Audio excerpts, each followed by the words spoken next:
अभी वो रेडी नहीं हुआ कंटेंट उसका। जय जय श्री चैतन्य जय नित्यानंदा। जय जय श्री चैतन्य जय नित्यानंद। जय द्वैत चंद्र जय गौर भक्त वृंदा। जय द्वैत चंद्र जय गौर भक्त वृंद। जय जय श्री चैतन्य जय नित्यानंद। जय जय श्री चैतन्य जय नित्यानंद। जय द्वैत चंद्र जय गौर भक्त वृंदा। जय द्वैत चंद्र जय गौर भक्त वृंद। तो कल आपको याद होगा कि महाप्रभु भगवान श्री कृष्ण का ऐश्वर्य वर्णन कर रहे थे और करते करते उनके हृदय में कृष्ण के माधुर्य के स्फुरण होने लगा और भगवान कृष्ण के माधुरी का वर्णन करते हुए श्लोक बोले थे। मेरे पीछे बार बोलिए। यन्मर्त्यलीलौपैकं स्वयोगा। यन्मर्त्यलीलोपैकं स्वलोका। नहीं दिख रहा है? भागवत अध्याय में भेजा हूं, देखिए आ गया। नेक्स्ट लास्ट वाला देखिए। हाँ, यन्मर्त्यलीलौपैकं स्वयोगा। यन्मर्त्यलीलोपैकं स्वयोगा। मायाबलं दर्शयता गृहीतम्। मायाबलं दर्शयता गृहीतम्। विस्मापनं स्वस्य च सौभगर्धे। विस्मापनं स्वस्य च सौभगर्धे। परम पदं भूषणांगम। परम पदम भूषण भूषणांगम। ये उद्धव जी के द्वारा विदुर जी को कहा गया श्लोक है और इसी की व्याख्या श्रीमन महाप्रभु कर रहे हैं। तो उसी के प्रकरण में कह सकते उपक्रम में अगर कहा शब्द जाए तो महाप्रभु भगवान कृष्ण के रूप माधुरी का वर्णन कर रहे हैं और वह है अध्याय ये 108 तक हम लोग पढ़ चुके थे। 108 में हमने पढ़ा था निज सम संखा संगे गोगण चारण रंगे वृंदावने स्वच्छंद विहार। जार वेणु ध्वनि सुनी स्थावर जंगम प्राणी पुलक कंप अश्रु बहे धार। ये एक तरीका गाने का। तो अपने सखाओं के संग में, अपने समान सखाओं के संग जो उनकी उम्र के थे कृष्ण गोगण चारण रंगे, गायों को चराने के लिए ले जाते थे। वृंदावन में स्वच्छंद विहार करते और उनकी वेणु ध्वनि को सुनकर स्थावर और जंगम प्राणी के पुलक कंपु हो जाते और उनकी आंखों से अश्रु बहने लगते। अब आगे हम पढ़ते हैं, सभी लोग साथ में बोलिए। नहीं, उसमें नहीं। मुक्ताहार बक पांति इंद्रधनु पिच्छतति पीतांबर विजुरी संचार। नहीं, हम कैसे गा रहे थे, जैसे अच्छा नहीं लग रहा था।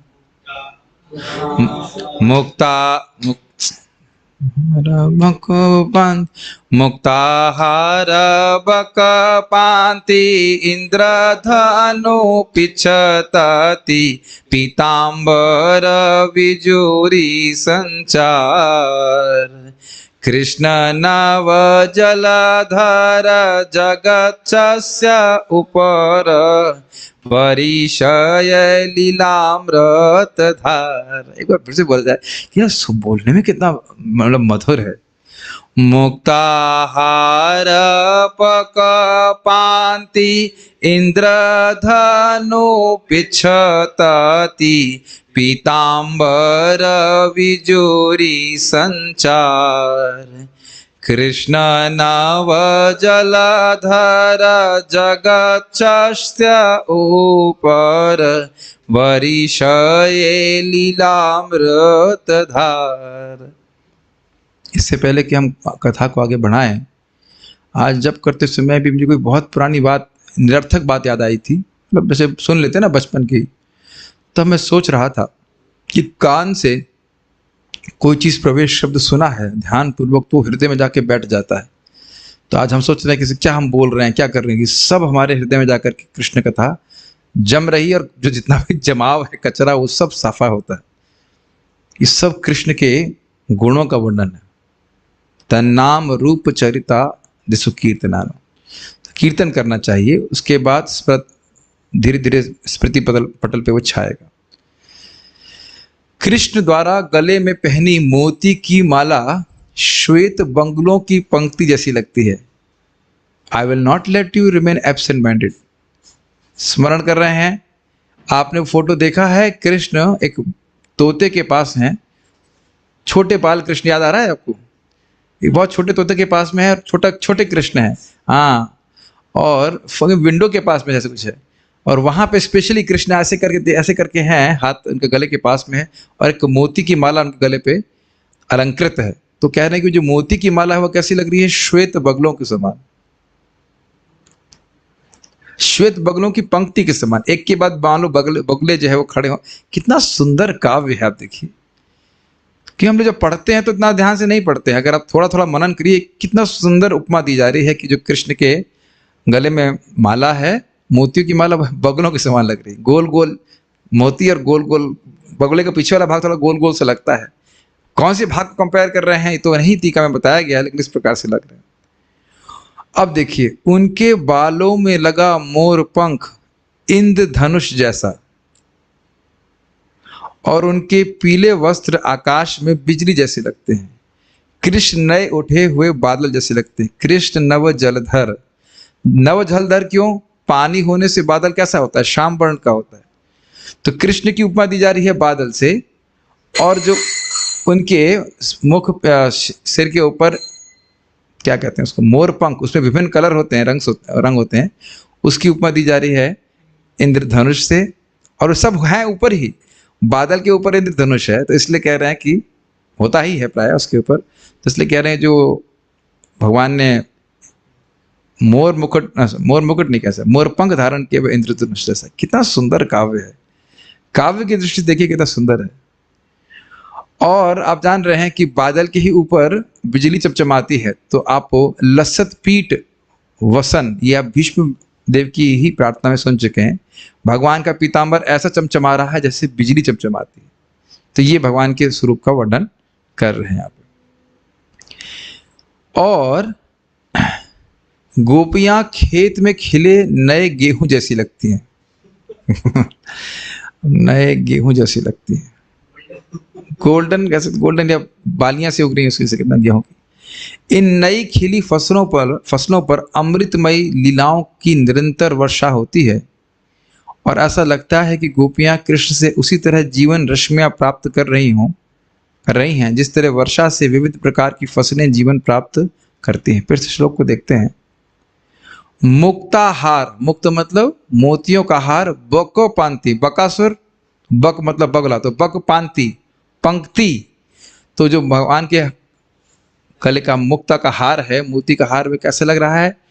बगलों की पंक्ति जैसा। इंद्रधनु पिच्छ तति, पिच्छ समझ रहे हैं? मयूर पिच्छ जो है, मयूर पंख जो है, वह कैसा लग रहा है? इंद्रधनुष जैसा लग रहा है। पीताम्बर विजुरी संचार, विजुरी मतलब बिजली, तो पीताम्बर कैसा लग रहा है? भगवान का वस्त्र जैसे बिजली का संचार हो गया है। और किस में संचार हो गया है? कृष्ण नव जलधर, कृष्ण एक नए बादल की तरह लग रहे हैं। जगत शस्य ऊपर, शस्य का क्या कहते हैं अर्थ? हाँ, गेहूं की फसल के समान। तो अब ये कह रहे हैं कि यहाँ पे, अब देखिए इसको पढ़ के तो समझ में नहीं आएगा, प्रभुपाद जी अनुवाद इसको समझा रहे हैं कि जगत शस्य ऊपर, अर्थात जगत मतलब यहाँ पे गोपियों से कंपेयर किया जा रहा है, गोपियों को उपमा दी जा रही। गोपियां जो है गेहूं की नई फसल के समान है, जिसके ऊपर वर्ष ये लीला अमृत धार। कौन वर्षा कर रहा है? कृष्ण रूपी नव जलधर, कृष्ण रूपी नव जलधर, नया जलधर बादल, ये गोपियों के ऊपर अपने लीला अमृत का वर्षा कर रहा है, ऐसे करके बता रहे हैं। और हम तो केवल इसको अनुवाद बस पढ़ करके कृष्ण का थोड़ा स्मरण करें, यही अच्छा है, और व्याख्या तो प्रभुपाद यहाँ पे और किए नहीं। माधुर्य भगवता सार ब्रजे कैला परचार, ताहा शुक व्यासेर नंदना, स्थाने स्थाने भागवते वर्णिया छे जानाईते, ताहा शुने माते भक्तगण। एकदम एक बार और बोलने का मन कर रहा है ना। माधुर्य भगवता सारा ब्रजे कैला परचार, कहाँ शुक व्यासेर नंदना। स्थाने स्थाने भगवते वर्णिया छे जानाईते, कहाँ शुनी माते भक्तगण। इसकी ताल आती है आपको मृदंग के ऊपर, जिंग जिंग जिंग जिंग ऐसे करके बजता, बहुत अच्छा आता है। देखिए, नहीं ऐसा नहीं आता। चलिए अब इसका अभ्यास करेंगे। समझता हूँ लाफ लाफ नहीं, छाप ताल बनता है, ऐसे पता नहीं। जो भी, पहले इसका अनुवाद पढ़ते हैं। पूर्ण पुरुषोत्तम भगवान कृष्ण अपने आकर्षक सौंदर्य समेत छहों ऐश्वर्यों से पूर्ण हैं, जिसके कारण वे गोपियों के साथ माधुर्य प्रेम में रत होते हैं। ऐसी माधुरी उनके गुणों का सार है। व्यासदेव के पुत्र शुकदेव गोस्वामी ने श्रीमद् भागवत में स्थान स्थान पर कृष्ण की इन लीलाओं का वर्णन किया है, जिन्हें सुनकर भक्तगण भगवत प्रेम में उन्मत्त हो उठते हैं। प्रभुपाद इसका अनुवाद कैसे कह रहे हैं, देखिए। माधुर्य भगवत्ता सार, भगवत्ता का मतलब क्या होता है? भग मतलब क्या होता है? ऐश्वर्य। तो भगवत्ता मतलब जो ऐश्वर्यों से युक्त है। तो कह रहे हैं कि भगवान का माधुर्य उनके सारे ऐश्वर्यों का सार है। आपने सुना ना, पूर्ण यश, पूर्ण सौंदर्य इत्यादि। तो जो भगवान का सौंदर्य है वह भगवान के सारे ऐश्वर्यों का सार है। पहली लाइन का अर्थ ये हुआ। और जिसका प्रचार कहाँ किया गया है? ब्रजे कैला प्रचार। प्रचार मतलब प्रचार। ब्रज में प्रचार किसका मतलब क्या हुआ? या इस तरह से लीफलेट बांटी गई कि भाई कृष्ण सबसे सुंदर हैं। इसका अर्थ क्या है? ब्रज कैला प्रचार, सब लोगों ने उनके सौंदर्य का आस्वादन किया, यह अर्थ है। नहीं समझ में आ रहा है? ताहा शुक व्यासेर नंदन, उसको स्थाने स्थाने भागवते वर्णिया छे जनाई थे। तो कह रहे हैं कि शुकदेव गोस्वामी जो व्यासदेव के पुत्र हैं, उन्होंने भगवान श्री कृष्ण की इस मधुरता का, सुंदर रूप का वर्णन भागवत में स्थान स्थान पे किया है। जैसा कि अभी आप श्लोक सुन ही रहे हैं ना, ये श्लोक आप लोगों के सामने ही है। तो ये शुकदेव गोस्वामी ही वर्णित कर रहे हैं ना, ये जन्मर्त लीलोपैकम योगा। तो इस प्रकार से ये कहाँ का श्लोक है? ये देखिए, तीसरे स्कंद का श्लोक है। क्या प्रथम स्कंद में भगवान की ये स्वरूप का वर्णन हम नहीं सुन रहे हैं? तो जगह जगह भगवान के स्वरूप का, सुंदरता का वर्णन कर रहे हैं। और उसको क्या कह रहे हैं? वर्णिया छे जनाई थे, लोगों को जनाने के लिए, समझाने के लिए इसका वर्णन किया है। तहा सुनी माते भक्तगण, इसको सुन करके भक्त लोग पागल हो जाते हैं, भगवत प्रेम से पागल हो जाते हैं। और नहीं हुए हैं तो जब तक सुनते रहिए तब पागल हो नहीं जाते। ये भी सिद्धांत है। ठीक है, हम तो केवल श्लोक को ही थोड़ा आस्वादन करने का प्रयास कर रहे हैं, क्योंकि तात्पर्य तो उसमें कुछ दिया नहीं गया, लेकिन श्लोक बड़े सुंदर सुंदर है। हाँ, कहिते कृष्णेर रसे श्लोक पढ़े प्रेमावेशे, प्रेमे सनातन हाथ धरी। गोपी भाग्य कृष्ण गुणा ये करीला वर्णन, भावावेशे मथुरा नगरी। एक बार और बोले, एक बार बोले तृप्ति नहीं हो रही। कहिते कृष्ण रे रसे श्लोक पढ़ी प्रेमावेशे, प्रेमे सनातन हाथ धरी। गोपी भाग्य कृष्ण गुणा ये करीला वर्णन, भावावेशे मथुरा नगरी। बहुत अच्छा है। इसका फिर महाप्रभु कुछ श्लोक कोट करने वाले हैं। जिस तरह मथुरा की स्त्रियों ने वृंदावन की गोपियों के भाग्य तथा कृष्ण के दिव्य गुणों का भाव में वर्णन किया है, उसी तरह श्री चैतन्य महाप्रभु ने कृष्ण के विभिन्न रसों का वर्णन किया और वे प्रेम भाव से अभिभूत हो गए। उन्होंने सनातन गोस्वामी का हाथ थामकर निम्नलिखित श्लोक पढ़ा। अब ये श्लोक जो है, ये किसने बोला है? मथुरा की स्त्री ने। तो अब ये देखिए, समझने का प्रयास कीजिए क्या ये कह रहे हैं। कही तक कृष्णेर रसे श्लोक पढ़े प्रेमावेशी, प्रेमे सनातन हाथ धरी। भगवान कृष्ण के रस को कहते हुए एक प्रेमावेश में महाप्रभु ने श्लोक पढ़ा, जो अभी हम आप सुनने वाले हैं। अभी तक भगवान कृष्ण के स्वरूप का, सौंदर्य का वर्णन कर किए थे इस श्लोक में, जन्मर्थ लीलो पैकम संयोगा। अब इसके बाद अनीश प्रभु, क्या ये नेक्स्ट वाला श्लोक भी आप भेज सकते हैं तो अच्छा रहेगा, मैं तुरंत दिखा पाता तो अच्छा रहता। If your, I don't know if your here, Anish is here, yesterday he had send me. Next वाला श्लोक अब दिखा सकें तो ये मैं किसी को दिखा के ही पढ़ाना होगा, मेरे पास अभी टाइम नहीं इसको पढ़ाने का। श्लोक नंबर, दिस इज श्लोक नंबर 10:44-14, क्योंकि उसको फिर वहां पर व्याख्या करेंगे तो बार बार दिखा करके हमें बताना पड़ेगा। तो प्रेम सनातन हाथ धरी, प्रेम से सनातन के हाथ को पकड़ा। किसने पकड़ा? चैतन्य महाप्रभु ने। गोपी के भाग्य, गोपियों के भाग्य और कृष्ण के गुणों का वर्णन, ये करीला वर्णन, जो वर्णन भावावेश में मथुरा नागरी यानी कि मथुरा की स्त्रियों ने किया, वह श्लोक श्रीमन चैतन्य महाप्रभु उद्धृत कर रहे हैं। अभी तक अब भगवान श्री कृष्ण के माधुर्य का ही वर्णन हो रहा है, तो अब हम उसको पढ़ते हैं। अभी तक तो हमारे पास सामने रहेगा। अनीश प्रभु फोटो क्यों भेज रहे हैं? ओह, कृष्ण का फोटो भेज रहे हैं। ठीक है, this is good, but we can't show it here. Okay, will go ahead.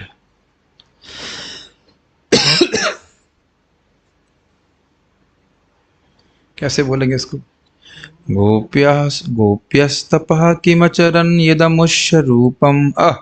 ये श्लोक ठीक से लिखा नहीं गया, इसलिए दिक्कत। गोप्यस्तपः किमचरन् यदमुष्य रूपम। गोप्यस्तपः किमचरन् यदमुष्य रूपम। लावण्यसारमसमोर्ध्वमनन्यसिद्धम्। लावण्यसारमसमोर्ध्वमनन्यसिद्धम्। दृग्भिः पिबन्त्य अनुसवाभिनवं दुरापम्। दृग्भिः पिबन्त्यनुसवाभिनवं दुरापम्। एकान्तधाम यशसः श्रिय ऐश्वरस्य। एकान्तधाम यशसा श्रिय ऐश्वरस्य। और कैसे गाते हैं हम? गोप्यस्तपः किमचरन् यदमुष्य, ना, गोप्यस्तपः किमचरन् यदमुष्य लावण्यसारमसमोर्ध्वमनन्यसिद्धम्। दृग्भिः पिबन्त्यनुसवाभिनवं दुरापम्। एकान्तधाम यशसः श्रिय ऐश्वरस्य। गोप्यस्तपः किमचरन् यदमुष्य रूपम्। गोप्यस्तपः किमचरन् यदमुष्य रूपम्। लावण्यसारमसमोर्ध्वमनन्यसिद्धम्। लावण्यसारमसमोर्ध्वमनन्यसिद्धम्। दृग्भिः पिबन्त्य अनुसवाभिनवं दुरापम्। दृग्भिः पिबन्त्यनुसवाभिनवं दुरापम्। एकान्तधाम यशसः श्रिय ऐश्वरस्य। एकान्तधाम यशसा श्रिय ऐश्वर्यस्य। गोप्यस्तपः किमचरन् यदमुष्य रूपम्। गोप्यस्तपः किमचरन् यदमुष्य रूपम्। लावण्यसारमसमोर्ध्वमनन्यसिद्धम्। लावण्यसारमसमोर्ध्वमनन्यसिद्धम्। दृग्भिः पिबन्त्य अनुसवाभिनवं दुरापम्। दृग्भिः पिबन्त्यनुसवाभिनवं दुरापम्। एकान्तधाम यशसः श्रिय ऐश्वरस्य। एकान्तधाम यशसा श्रिय ऐश्वरस्य। गोप्यस्तपः किमचरन् यदमुष्य रूपम्। गोप्यस्तपः किमचरन् यदमुष्य रूपम्। लावण्यसारमसमोर्ध्वमनन्यसिद्धम्। लावण्यसारमसमोर्ध्वमनन्यसिद्धम्। दृग्भिः पिबन्त्य अनुसवाभिनवं दुरापम्। दृग्भिः पिबन्त्यनुसवाभिनवं दुरापम्। एकान्तधाम यशसः श्रिय ऐश्वरस्य। एकान्तधाम यशसा श्रिय ऐश्वरस्य। इतनी सुंदर है कि बहुत ही मन करता है बार बार श्रीमद् भागवत के श्लोकों को बोला जाए। चलिए आगे पढ़ते हैं।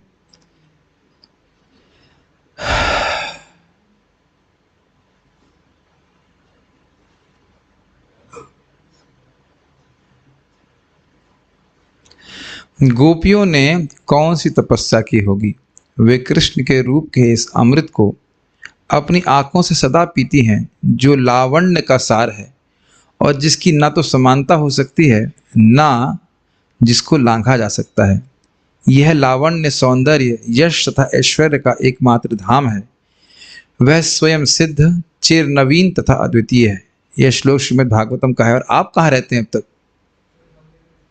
मंदिर में था। चलो अब आज तो बैठ जाओ, कल से आपको हम गरम गरम डांट खिला करके ठंडे नेपाल प्रदेश में भेज देंगे, जिसे मथुरा की स्त्रियों ने कृष्ण को मल्ल भूमि में देखकर कहा था। अब ये मल्ल भूमि का अर्थ समझो, थोड़ा प्रसंग समझ लें तो फिर समझ में आएगा। जब भगवान कृष्ण और बलराम जी हाथी को मारते थे, हाथी का नाम बताइए जल्दी से, कुवलयापीड़। यस, तो कुवलयापीड़ को मार करके कृष्ण बलराम जी मल्ल क्षेत्र में गए थे, जहां पे कंस ने उनको इनवाइट किया था। वैसे कंस ने युद्ध के लिए इनवाइट नहीं किया था, कंस ने कहा था कि धन और यज्ञ हो रहा है, और फिर वह इस बहाने उनको मल्ल युद्ध में ला करके मरवाना चाहता था। तो वहां पे जो मथुरा की स्त्रियां थी, उन्होंने कृष्ण को देखा और ये श्लोक बोल रही हैं। तो इधर श्लोक की संस्कृत देखिए, गोप्यस्तपः किम आचरण, गोपियों ने क्या तपस्या का आचरण किया, यद जिसके कारण, अमुष्य रूपम, अमुष्य मतलब ये कृष्ण का रूप, जो लावण्य का सार है। लावण्य का अर्थ होता है सुंदरता, सुंदरता कहते हैं, रस कहते हैं। लावण्य का अर्थ क्या होता है ये तो समझना पड़ेगा। मधुरता होता है लावण्य, लावण्य meaning in Hindi, let's see, लालित्य, लालित्य हाँ, सुंदरता। लावण्य का अर्थ होता है सुंदरता। वैसे लावण्य तेलुगु शब्द भी है, it seems. Is it like that? Lavanya is Telugu also? Yeah, but Lavanya is female, but Lavanya is beautiful, is it not? सुंदरता। तो लावण्य सारम, आपको लावण्य का नाम लावण्य सारम रख देना चाहिए, तो कृष्ण का नाम हो जाएगा लावण्य सारम। लावण्य सारम समझ रहे हैं, सुंदरता का सार है कृष्ण का स्वरूप। और असम ऊर्ध्व, ये शब्द आप पहली बार सुन रहे हैं क्या? इसका अर्थ क्या है? उस भगवान की सुंदरता के समान कोई नहीं है, उनसे श्रेष्ठ कोई नहीं है। और एक शब्द यहाँ पे है अनन्य सिद्धम, ये बड़ा सुंदर शब्द है।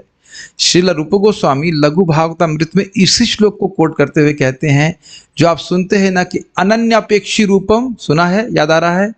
हमने 20वें अध्याय में बताया गया था कि भगवान कृष्ण का गोलोक विहारी रूप को स्वयं रूप कहा जाता है, स्वयं रूप कृष्ण, क्योंकि वह रूप, ऐसे देख रहे से पहली बार बोल रहा हूं, भगवान कृष्ण के गोलोक विहारी रूप जो है, ब्रजेंद्र नंदन स्वरूप है, वह किस रूप पे आश्रित होता है? किसी पे नहीं। तो इसीलिए उसको कहते हैं अनन्य अपेक्षी रूप। और वही बात यहां बोल रहे अनन्य सिद्धम। अनन्य सिद्धम मतलब कृष्ण का ये सुंदर स्वरूप जो है, वह है किसी अन्य स्वरूप पर, किसी अन्य भगवत स्वरूप पर आश्रित नहीं होता। कुछ नहीं समझ पा रहे हैं इस रूप? कौन कौन से गुण हैं बताइए?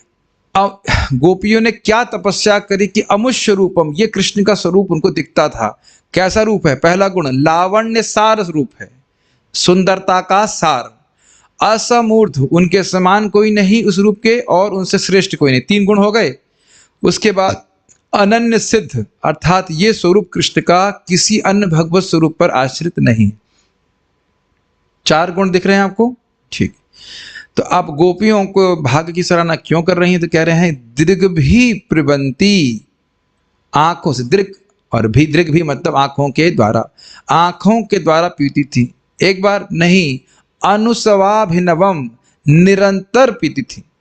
अनुसव का अर्थ क्या बता रहे हैं यहाँ पे? अनुसवा, निरंतर नवीन। वाह! अनुसव अभिनव का मतलब समझ रहे हैं? निरंतर नवीन, अर्थात पी रही हैं, आंखों से देख रही हैं, और कृष्ण का सौंदर्य बढ़ता जा रहा है। इसकी व्याख्या महाप्रभु करेंगे, इसलिए आपको यह शब्द समझना होगा। दृग भी पिबंति अनुसवा अभिनवम, समझ रहे हैं इस बात को? गोपियां कृष्ण को देख रही हैं, कृष्ण सुंदर हो रहे हैं, कृष्ण और सुंदर लगते जा रहे हैं, कृष्ण, उनकी भक्ति और बढ़ रही है, प्रेम और बढ़ रहा है, कृष्ण और सुंदर हो जा रहे हैं, और देखती हैं और प्रेम बढ़ रहा है। ये स्थिति है। तो कृष्ण का माधुर्य गोपियों के प्रेम रूपी दर्पण में प्रतिफलित हो रहा है, ऐसा कहा जाएगा।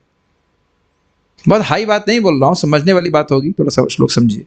है तो हाई फाई बात कह सकते हैं, लेकिन थोड़ा समझ, एटलीस्ट लैंग्वेज से समझने का प्रयास कीजिए। और दुरापम अर्थात जिसको पाना बड़ा कठिन है, कृष्ण इस रूप को का दर्शन प्राप्त करना अत्यंत कठिन है। दुरापम का यही अर्थ लिया गया है। देखिए कठिनाई से मिलने वाले, ठीक है। उसके बाद कह रहे हैं एकांत धाम यशः श्रिय ऐश्वर्यस्य, कृष्ण का यह स्वरूप सारे यश, सारे सौंदर्य, श्रेय मतलब सौंदर्य और ऐश्वर्य का एकांत धाम है, मतलब सब इसी में निवास करते हैं। तो अब हम इसको बीच बीच में दिखाते चलेंगे। और ये कहाँ से आ गया मर्त्यलोक, अच्छा ये वाला लिखा नेक्स्ट, श्रीमद् भागवतम का ये वाला श्लोक है। बीच बीच में जैसे हम लोग आगे पढ़ेंगे, अब इसी श्लोक की व्याख्या चलती ही चली जाएगी। क्या आपको ये श्लोक समझ में आ गया? अति शब्द ये पहले बताइए कि ये श्लोक बोला किसने है? मथुरा की स्त्रियों ने। कब बोला? जब भगवान मल्ल युद्ध करने के लिए मल्लशाला में थे। और क्या बोला उन्हें? गोपियों ने क्यों बोला? क्योंकि कृष्ण का रूप देखकर के आश्चर्य प्रकट कर रही हैं। फिर कह रही हैं गोपियों ने क्या तपस्या किया होगा कि यदमुष्य, ये श्री कृष्ण जो का रूप वह देख पा रही हैं, जो लावण्य का सार है। प्रेम कृष्ण, लावण्य सार का अर्थ क्या होता है? मैं भूल गया, जरा बताएंगे माइक पे बताइए, लावण्य सार का अर्थ क्या होता है? माइक पे बताइए। हाँ, सुंदर। लावण्य का अर्थ है सुंदर, और लावण्य सार मतलब सुंदरता का सार, ठीक। असमूर्ध्व का अर्थ बताइए पर्दा। अब आप माइक पकड़े तो सारे बता ही नहीं। असमूर्ध्व का अर्थ क्या है? जिनके समान कोई नहीं है और जिनके ऊपर कोई नहीं। किस संबंध में? यहाँ पे सुंदरता के संबंध में। इस केवल, वैसे तो भगवान के सभी गुण इसी प्रकार से, लेकिन केवल सुंदरता के बारे में बोलने की, इस सुंदरता के बारे में कहने की ऐसा सुंदर तो ना कोई इनके समान है, ना कोई से श्रेष्ठ है, इसकी व्याख्या भी की जाएगी। और अनन्य सिद्धम का अर्थ क्या बताइए? अनन्य सिद्धम का क्या अर्थ बताया मैंने? ये रूप किसी और रूप पे आश्रित नहीं है। क्विज तो प्रभु जी लास्ट में लेते थे आप, नहीं, कभी भी ले सकते हैं। दीर्घ भी पिबंती का अर्थ क्या है? माइक पकड़े रहो, बोलो बोलो। हाँ, दीर्घ भी पिबंती का अर्थ क्या है? दीर्घ मतलब क्या होता है? देखना, देख, आंखें। दीर्घ भी मतलब आंखों से। पिबंती मतलब एक नहीं गोपी, बहुत सारी, सारी गोपियां पिया करती थी। क्या पिया करती थी? हम सब भगवान के सौंदर्य का। अनुसवाभिनवम, अनुसवाभिनवम का मतलब नित्य नवीन, निरंतर नवीन लगने वाले रूप को देखे करती थी। और ऐसा रूप दुरापम है, इसका अर्थ इसको प्राप्त कर पाना बड़ा कठिन है। और क्या दूसरा क्या बता रहे? एकांत धाम यशः श्रिय ऐश्वर्यस्य, ये भगवान श्री कृष्ण का स्वरूप सारे सौंदर्य, सारे यश और ऐश्वर्य का धाम है। तो जूम डिवोटीज आप लोग तैयार रहिएगा। आप लोगों को मैं क्लास के बाद इस श्लोक को पूछूंगा। अरे सब वीडियो ऑफ करके भाग गए? नहीं, कुछ लोग तो हैं। ये श्लोक फिर से दिखाऊंगा और उसके शब्दों को, अर्थ को मैं पूछूंगा आपसे। यदि आपने वीडियो ऑफ कर दिया तो फिर हम कुछ नहीं कर सकते, असमर्थ है। लेकिन बाकी अगर रहा तो हम पूछेंगे, क्योंकि इसी की व्याख्या होगी। जो शब्द यहाँ आप देख रहे हो, इसी की व्याख्या श्रीमद् चैतन्य महाप्रभु करेंगे। मैं आप लोगों की सहायता इसलिए कर रहा हूँ ताकि आप कभी अगर चैतन्य चरितामृत पढ़ें तो एक बार आपने सुन लिया तो समझ में आया कि श्लोक आया क्यों। नहीं तो सर खोजाते रहते हैं कि श्लोक आया क्यों बोल रहे हैं महाप्रभु, ये ही नहीं समझ में आता।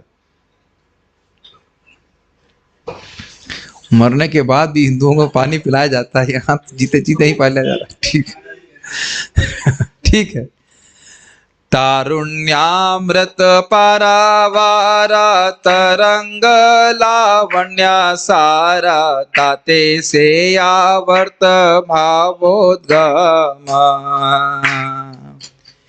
वंशी ध्वनि चक्रवात नारीर्मान तृणपात, ताहा डूबाय नहय उद्गम। बड़ा सुंदर श्लोक है,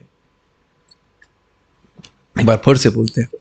तारुण्यामृत पारावारा तरंग लावण्या सारा, ताते से आवर्त भावोद्गम, वंशी ध्वनि चक्रवात नारीर्मान तृणपात, ताहा डूबाय नहय उद्गम। पहले इसका हम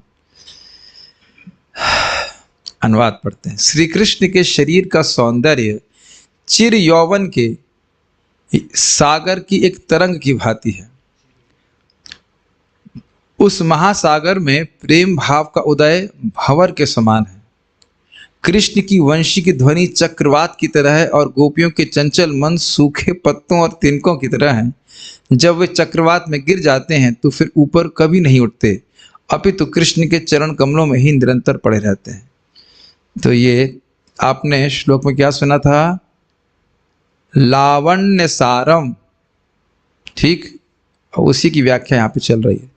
तारुण्यामृत पारावर, तो तरुणता के अमृत का सागर है, उसकी उसका जो कृष्ण का जो सौंदर्य सार है वह उसकी एक लहर के समान है, ये बोल रहे पहले का अर्थ। ताते से आवर्त भावोद्गम, जो विभिन्न प्रकार के प्रेम भाव उत्पन्न हो रहे वो कैसे हैं, जो उसमें भंवर होती है ना गोल घूमने वाली, उस तरह के। और कृष्ण की जो वंशी ध्वनि है वो कैसी है, चक्रवात, जो विंड से घूम रही होती है उस तरह से है। तो आप जानते हैं कि चक्रवात में सूखे पत्ते बिल्कुल असहाय करके उड़ जाते हैं। तो कह रहे नारीर मन तृणपात, जो गोपियों का मन है वह सूखे तृण के समान है, जो उस वंशी की ध्वनि में, चक्रवात रूपी वंशी की ध्वनि में उड़ रहा है। कहने का अर्थ यह है, आप जानते हैं कि वंशी की ध्वनि सुन करके गोपियों का मन अब कहीं नहीं जा रहा है, केवल कृष्ण में ही जा रहा है। तहां डुबाए न है उद्गम, उसमें डूब जाने के बाद वह बाहर नहीं आ नहीं पाता। इसका बहुत सुंदर तात्पर्य प्रभुपाद जिसमें दिए हैं, ध्यान से सुनिएगा, बहुत सुंदर तात्पर्य है।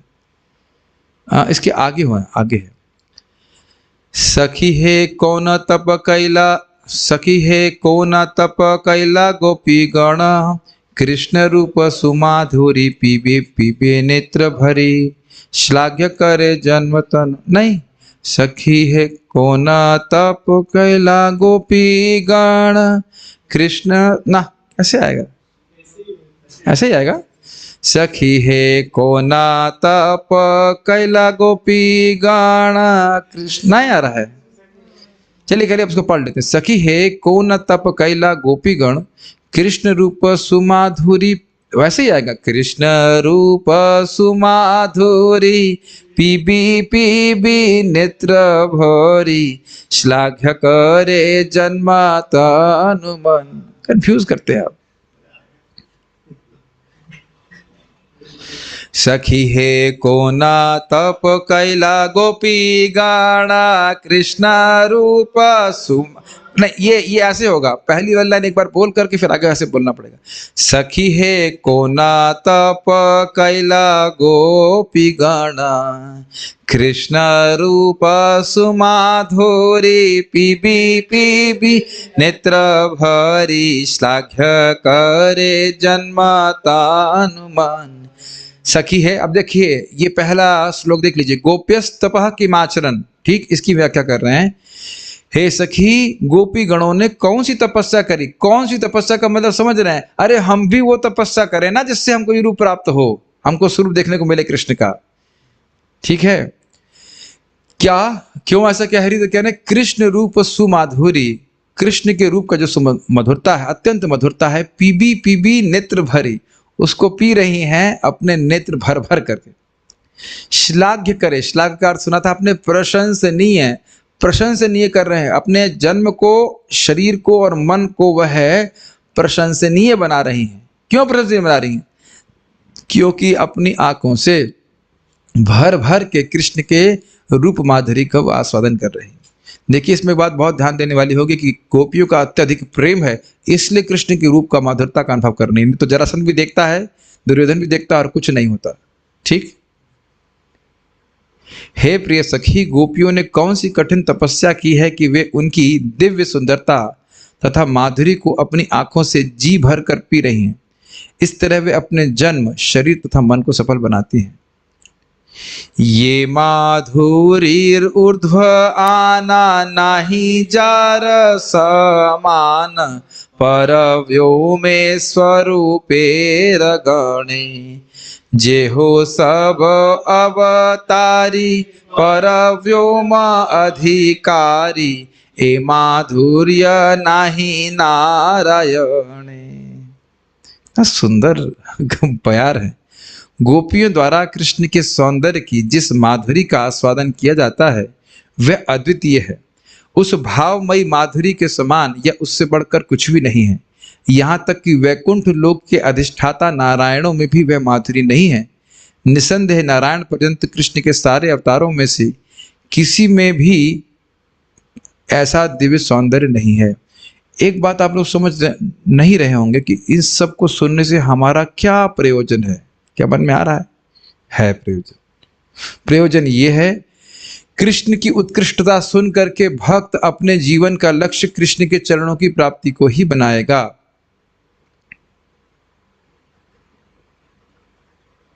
ठीक है, अभी मुझे श्लोक याद नहीं आ रहा है, लेकिन हम लोग उसको पढ़ चुके हैं। लक्ष्मीपति नारायण की प्रति भी अपने आकर्षण को न रखो, ये रघुनाथ दास गोस्वामी जी कहते हैं। असम्मान की बात नहीं कर रहे हैं, लेकिन आकर्षण, सेवा, श्याम सुंदर कृष्ण के प्रति रखिए, या लालसा। कृष्ण से सर्वश्रेष्ठ कोई स्वरूप नहीं है। तो इसकी व्याख्या करके व्यक्ति कृष्ण का ही आश्रय ले, ये बात हमारे लिए बहुत रेलेवेंट है कि नहीं। अब यह किसकी व्याख्या हो रही है? तो ये व्याख्या हो रही है इस श्लोक के, कहा गया, असमूर्ध्व। ठीक है, ये माधुर्य ऊर्ध्व आन नाही जारस समान। भगवान कृष्ण की माधुरी के से श्रेष्ठ ऊर्ध्व बड़ा तो कुछ है ही नहीं, उनके समान भी कोई नहीं है। मधुरता की बात कर रहे हैं। परव्योमे स्वरूपेर गण, परव्योम में आध्यात्मिक आकाश में जो नारायण के स्वरूप हैं, वे जेहों सब अवतारी, वह सब अन्य अवतारों के स्रोत भी हैं, परव्योम के अधिकारी हैं, वह भी इस ए माधुर्य ना ही नारायण। फिर भी नारायण में इस प्रकार का माधुर्य नहीं है जितना कि गोलोक विहारी कृष्ण में है। ठीक है, नींद आ रही है, थक गए? ठीक है। ताते साक्षी से रमा नारायणेर प्रियतमा पतिव्रता गणेर उपास्य। आ रहा है समझ में? तिहो ये माधुर्य लोभे चाड़ी सब काम भोगे, व्रत करी करीला तपस्या। एकदम स्पष्ट है। इसका आपको कह कि प्रमाण क्या है कि नारायण में भी कृष्ण का वह सुंदरता नहीं है। जो भगवान कृष्ण में सौंदर्य है वह नारायण में भी उतना नहीं है। ये नहीं कह रहे कि नारायण में सौंदर्य नहीं, उतना नहीं है कह रहे। तो कह रहे हैं ताते साक्षी से ही रमा, रमा अर्थात लक्ष्मी जी इसकी साक्षी हैं। कौन? नारायण प्रियतमा, वह भगवान नारायण की प्रियतमा है। और प्रियतमा है तो ऐसा नहीं कि इनकी मति कहीं और जा रही हो। पतिव्रता गणेर उपास्या, जो अन्य पतिव्रता स्त्रियां हैं वह लक्ष्मी जी उनके द्वारा उपास्य हैं, पतिव्रता भी हैं। उनका मन कहीं जाता नहीं किसी और पुरुष में। कृष्ण में जा रहा है तो और कोई पुरुष नहीं है, वही व्यक्ति वही है। तेहो ये माधुर्य लोभे, फिर भी वह कृष्ण के इस माधुर्य के लोभ में छाड़ी सब काम भोगे, सारा ऐश्वर्य त्याग करके, भोग त्याग करके, व्रत करी ला तपस्या, व्रत लेकर के तपस्या कर रही। इसका तो अनुवाद पढ़ने की जरूरत नहीं, समझ में आ गया होगा। यही बेलवन में तपस्या कर रही है, कोई बहुत दूर नहीं है। यही चीज श्रीमन चैतन्य महाप्रभु ने पूछी थी कि भाई अगर नारायण और कृष्ण में अंतर नहीं है तो लक्ष्मी जी तपस्या क्यों कर रही हैं? तो वो बोलते हैं भाई भगवान कृष्ण में और विष्णु में कोई अंतर तो है नहीं, तो क्या दिक्कत है अगर वह कृष्ण के संग प्राप्त करना चाहें गोपी बन करके, रासलीला में भाग लेना चाहें। तो फिर महाप्रभु कहते हैं वो तो ठीक है, लेकिन फिर वो प्रवेश क्यों नहीं कर पा रही? तो बात ये है कि वह गोपियों का अनुगत्य नहीं स्वीकार करना चाहती, जिनका ऐश्वर्य भाव है कि अरे मैं लक्ष्मी हूँ और मैं भारत अहीर की लड़कियों के पीछे चलूंगी गोबर पाथूंगी ना, हम नहीं करेंगे। तो तपस्या तो कर रही हैं और कई बहुत समय से तपस्या कर रही हैं, लेकिन उनको रासलीला में प्रवेश नहीं मिला, जबकि श्रुतिचारी गोपियों को मिल गया क्योंकि वह गोपियों का अनुगत्य कर रहे हैं। तो अगर आप रासलीला में भाग लेना चाहते हैं, अरे तो बहुत हाई फाई बात हो जाएगी, लेकिन पहले गोबर थापना आना पड़ेगा।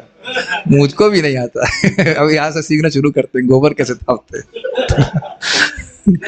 अच्छी साधना है, इजी भी है कि नहीं जो भी है। तो ये समझ गए कि लक्ष्मी जी ही स्वयं इसकी प्रमाण है कि नारायण की प्रियतमा होते हुए भी वे कृष्ण के माधुर्य का रूप माधुर्य के लोभ में व्रत कर रहे हैं, सारी भोग त्याग करके। सेत माधुर्य सार अन्य सिद्धि नाही तार, तिहो माधुर्यादि गुण खानी, और सब प्रकाशे तार दत्त गुण से जहायत प्रकाशे का जानी। सेइत माधुर्य सार, कृष्ण का वह जो माधुर्यता का सार है, उनका सुंदर स्वरूप, अन्न सिद्धि नाही तार। अब इसकी किसकी शब्द की व्याख्या है? तो ये जो अनन्य सिद्धम शब्द की व्याख्या कर रहे हैं। अनन्य सिद्ध का अर्थ समझ गया, यह रूप अन्य किसी भगवत स्वरूप पर निर्भर नहीं है, अर्थात भगवान कृष्ण किसी अन्य भगवत स्वरूप के विस्तार नहीं है। तिहो माधुर्य आदि गुण खनि, और ये माधुर आदि यानी मधुरता और अन्य गुण के खनि का अर्थ खान है, कृष्ण खान है। और सब प्रकाशे तार दत्त गुण भासे, भगवान कृष्ण के अन्य जितने भी विस्तार हैं, तार दत्त गुण भासे, जो भगवान कृष्ण उनमें गुण दे रहे हैं वो प्रकाशमान प्रकाशित करते हैं। जहां यत प्रकाशे कार्य जानी, उनके ही गुणों के प्रकाश से अन्य में गुण आता है। देखिए इसका अनुवाद क्या कर रहे हैं। कृष्ण के शरीर की मधुर कांति का सार इतना पूर्ण है कि इससे बढ़कर कोई पूर्णता नहीं है। वे दिव्य गुणों की नित्य खान है, मतलब खजाना है। उनके अन्य रूपों तथा व्यक्तिगत विस्तारों में ऐसे गुणों का केवल आंशिक प्रदर्शन ही होता है। इस तरह हम उनके समस्त निजी व्यक्तिगत विस्तारों को समझ पाते हैं। अब देखिए, गोपी भाव, ये समझ में आ गया पिछले वाली बात। अन्य जितने भी भगवान के स्वांश और अन्य रूप हैं, उनमें भगवान के जो गुण हैं वो पूरी मात्रा में हैं, प्रकट नहीं होते, अंश मात्रा में ही होते हैं। ये बड़ा सुंदर है, इसको समझिए। कल एक भक्त ने प्रश्न किया था और फिर मैंने कहा कि मैं भी पढ़ रहा हूँ, DND डोंट डिस्टर्ब, और उत्तर अब आ गया है। लादनी माता जी यहाँ पे है कि नहीं पता नहीं, I don't know she is here or not. खुशी मीन्स नेम्ड एज लादनी, she is not here, she is here. So आपके प्रश्न का उत्तर यहाँ पे हो जाएगा। उत्तर दे देता हूँ, बस रात्रि में पढ़ने का समय हो तो उस टाइम डिस्टर्ब नहीं किया करिए, ठीक है। गोपी भाव दर्पणा नव नव क्षणे क्षण, तार आगे कृष्णेर माधुर्य। दोहे करे हुड़ा हुड़ी, बाढ़े मुख नहीं मोड़ी, नव नव दुहार प्राचुर्य। बस सुंदर, बोलने में कितना अच्छा लग रहा है। मैं लगभग समझता हूँ एक बार तो आप और बोलना चाहेंगे। गोपी भाव दर्पणा नव नव क्षणे क्षण, तारे आगे कृष्णेर माधुर्य। दोहे करी हुड़ा होड़ी, बाढ़े मुख नाही मोड़ी, नव नव दोहार प्राचुर्य। अरे अभी होगा, अभी पढ़ाएंगे। हुड़ा हुड़ी अभी सुनेंगे, सब सुनेंगे। गोपियां तथा कृष्ण दोनों ही पूर्ण हैं। गोपियों का प्रेम भाव उस दर्पण के समान है जो प्रतिक्षण नूतन होता जाता है और कृष्ण की शारीरिक कांति तथा माधुरी को प्रतिबिंबित करता है। इस तरह एक होड़ सी लग जाती है। चूंकि दोनों पक्षों में से कोई हार नहीं मानता, इसलिए उनकी लीलाएं निरंतर होती जाती हैं और दोनों पक्षों में निरंतर वृद्धि होती जाती है। इसको जरा देखिए, ये किसकी व्याख्या है? दृग्भी पिबंति अनुसवाभिनवम, अनुसवाभिनवम निरंतर नवीन की व्याख्या हो रही है। आंखों से गोपियां पी रही हैं और वह नित्य ही कृष्ण के स्वरूप को नवीन अनुभव कर रही हैं, और फ्रेश और सुंदर अनादिकाल से सुंदर अनुभव कर रही हैं और अनंत काल तक और सुंदर इस प्रकार का अनुभव कर रही हैं। अब जरा देखिए उसका अर्थ क्या है। गोपी भाव दर्पण, गोपियों का भाव हृदय ये भगवान के प्रति प्रेम से भरा हुआ है, तो ये इसकी उपमा दी जा रही है एक दर्पण के समान। नव नव क्षणे क्षण, ये दर्पण भी नया होता जा रहा है, अर्थात कृष्ण का प्रति प्रेम उनका बढ़ता जा रहा है। ध्यान देना कि प्रेम की कोई लिमिट नहीं है।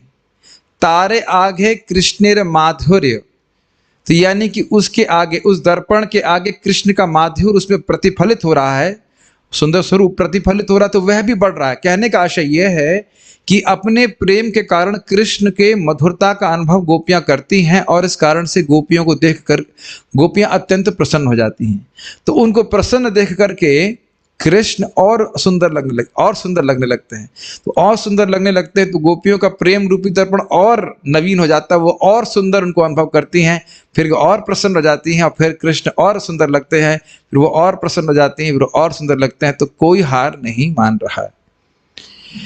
प्रभुपाद जी ने क्या कहा, गोपियां भी पूर्ण है, अर्थात उनका प्रेम पूर्ण है, लेकिन पूर्णता में भी कोई लिमिट नहीं, इसलिए बढ़ता जा रहा है, बढ़ता जा रहा है, बढ़ता जा रहा है। अब ये हमारे लिए समझना दिक्कत है। मान लीजिए ये गिलास पूरा भर गया है, ये पूर्ण हो गया है, तो अब इसमें और जल नहीं भरा जा सकता। और जल तभी भरा जा सकता है जब कहें कि आधा खाली है, कुछ उसमें स्थान है। तो पूर्ण का मतलब ऐसा नहीं कि गोपियों के हृदय में थोड़ी सी भी काम वासना है, वो तो है ही नहीं। केवल कृष्ण को सुख ही सुख देना चाहती है, और कोई इच्छा नहीं है। लेकिन ये इच्छा की भी अनादिकाल से वर्धन हो रहा है, और अनंत काल तक वर्धन होता ही रहेगा। हमारे लिए कठिनाई इसलिए समझना है क्योंकि हर जगह हम लिमिट देखते हैं। तो इसीलिए कह रहे हैं, दोहे करे होड़ा होड़ी। होड़ा होड़ी मतलब होड़ कर रहे हैं। क्या, कौन दो लोग हैं कंपटीशन में? गोपियों का प्रेम और कृष्ण का माधुर्य। दोनों बाढ़े मुख नाही मुड़ी, मुख बढ़ा रहे हैं। अब देख रहे ना, एक वो था ना एग्जाम्पल, आप जानते हैं, ऐसे एग्जाम्पल यहाँ उचित नहीं है। हनुमान जी और सिरसा थे, क्या नाम था, सुरसा, उसका मुख बढ़ा रहे थे तो हनुमान जी भी बड़े हो रहे थे, तो वो मुख बढ़ा रही थे तो यह भी बड़े हो रहे थे। उसी अर्थ में, उस अर्थ में नहीं, मतलब बाढ़े मुख, बाढ़े मतलब, क्षमा कीजिएगा मैं थोड़ा सा गलत बोल गया, दोहे करे हुड़ा होड़ी बाढ़े, ये कहना होगा। बाढ़े मुख नहीं है, बाढ़े। तो अर्थ यह है कि दोनों लोग होड़ करके बढ़ रहे हैं, ये अर्थ है, क्षमा कीजिएगा। यानी कि कृष्ण का माधुर्य भी बढ़ रहा है और गोपियों का प्रेम भी बढ़ रहा है। और मुख नहीं मुड़ी मतलब मुख नहीं मोड़ रहे हैं, होड़ हो रही है लेकिन पीछे नहीं हट रहे हैं, ये कहने का आशय। कौन लोग पीछे हट नहीं रहे हैं? गोपियों का प्रेम और कृष्ण का माधुर्य। तो अब आप ये समझ लीजिए कि आध्यात्मिक जगत कितना सुंदर है। हम लोग सोच रहे हैं प्रेम मिल जाएगा तब उसके बाद मतलब चटाई डाल के बढ़िया से सोया जाएगा, जीवन सफल हो गया, अब क्या करना है। लेकिन ऐसा नहीं है, प्रेम बढ़ता जा रहा है, कृष्ण का आस्वादन होता जा रहा है और होता जा रहा है, और यही कृष्ण के सभी चीजों पर घटित होगा। नाम, रूप, यश, जो सुनेंगे वो और अच्छा लग रहा है, नाम सुन रहे तो और मधुर लग रहा है, इत्यादि इत्यादि। ठीक है। नव नव दुहार प्राचुर, दोनों का है, भगवान के नाम का, भगवान के प्रति प्रेम का और भगवान की माधुरता का इसी प्रकार की प्रचुरता है, बढ़ती जा रही प्रचुरता। बहुत सुंदर श्लोक है। कोई ऐसे बहुत हाई फाई तो नहीं लग रहा है आप लोगों को? दोनों ही तृप्त हाँ, तृप्त नहीं हो रहे हैं, और तृप्त क्या कहिए कि होड़ लगे ही, कंपटीशन चल रहा है। तो एक भक्त पूछ रहे थे कि आध्यात्मिक जगत में कंपटीशन है? हाँ है, इस तरह कंपटीशन जरूर है, लेकिन पहुंचने में कोई कंपटीशन है, सबके लिए स्थान। तो अब एक प्रश्न नहीं, अब इसका वर्णन हो रहा है। गोप्य तपः किम आचरण, गोपियों ने क्या तपस्या करी? तो महाप्रभु बता रहे हैं कि ना जी ना, यह तपस्या के द्वारा प्राप्त नहीं हो सकता है। देख रहे कितना सुंदर व्याख्या महाप्रभु कर रहे हैं। कर्म तप योग ज्ञान विधि भक्ति जप ध्यान, यहाँ ते माधुर्य दुर्लभ, केवल ये राग मार्गे भजे कृष्ण अनुरागी, तारे कृष्ण माधुर्य सुलभ। डिप्रेस तो नहीं हो रहे आप? कर्म तप योग ज्ञान विधि भक्ति जप ध्यान, इहा हैते माधुर्य दुर्लभ, केवल ये राग मार्गे भजे कृष्ण अनुरागी, तारे कृष्ण माधुर्य सुलभ। आपकी परमिशन होगी। कर्म तप योग ज्ञान विधि भक्ति जप ध्यान, इहा हैते माधुर्य दुर्लभ, केवल ये राग मार्गे भजे कृष्ण अनुरागी, तारे कृष्ण माधुर्य सुलभ। कान बंद कर लीजिए इसका अनुवाद सुनने से पहले। कर्म योग के द्वारा, तपस्या के द्वारा, अष्टांग योग के द्वारा, ज्ञान योग के द्वारा, विधि भक्ति के द्वारा खुश हो गए। विधि भक्ति समझ रहे हैं? विधि भक्ति के द्वारा, जप के द्वारा, अरे ये तो खुश हो गए हम।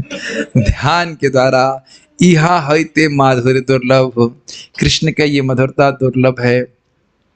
केवल ये राग मार्ग, जो राग मार्ग के द्वारा भजन करता है, भजे कृष्ण अनुरागे, कृष्ण में अनुराग पूर्वक भजन करता है, तारे कृष्ण माधुर्य सुलभ, उसके लिए कृष्ण का ऐसा माधुर्य सुलभ है।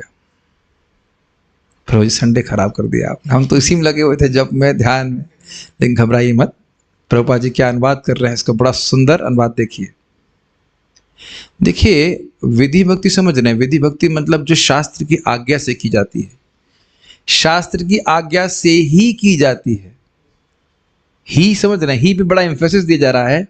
ही मतलब खुद से कोई आसक्ति नहीं है कृष्ण में, लेकिन अब शास्त्र की आज्ञा है तो इसलिए व्यक्ति कर रहा है। श्रोतव्य कीर्तितव्यश्च ध्येय पूजश्च नित्यदा, ये भागवत श्लोक है। भगवान के बारे में सुनना चाहिए, सुनना चाहिए, सुनना चाहिए, आज्ञा दी जा रही, अच्छा लगे बुरा नहीं, सुनना चाहिए।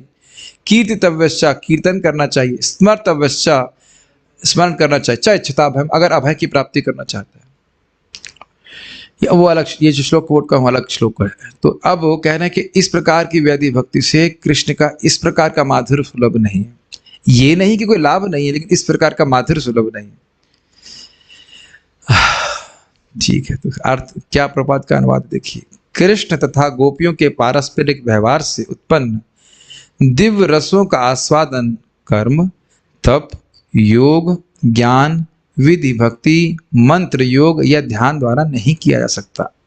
इस माधुरी का आस्वादन केवल मुक्त पुरुषों के स्वतः स्फूर्त रागानुग प्रेम द्वारा किया जा सकता है, जो परम अनुराग के साथ कृष्ण नाम का कीर्तन करते हैं।